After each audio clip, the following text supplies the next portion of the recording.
Hello friends, మరో వీడియోతో మీ ముందుకు వచ్చాను. ఇప్పుడు మజ్జిగ చారు ఎలా చేద్దామో చూద్దాం. ఇప్పుడు చిన్న బౌల్లో తగినంత పెరుగు, తగినన్ని వాటర్ పోసి మిక్స్ చేసుకుందాం. తర్వాత మనకు కావాల్సినవి ఒక ప్లేట్లో కట్ చేసి పెట్టుకుందాం. ఆనియన్స్, జీలకర్ర, ఆవాలు, ఎండుమిర్చి, పచ్చిమిర్చి, కొత్తిమీర, కరివేపాకు.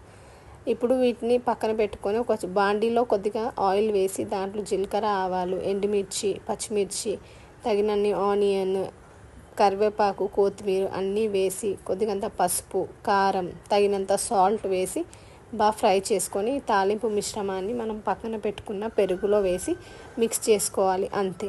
మీకు కూడా ఈ పెరుగు చారు రెసిపీ నచ్చినట్టయితే మీరు కూడా ట్రై చేసి ఎలా ఉందనేది కమెంట్ బాక్స్లో మెన్షన్ చేయండి. ఈ వీడియో కనుక మీకు నచ్చినట్టయితే please like, share and subscribe to my channel.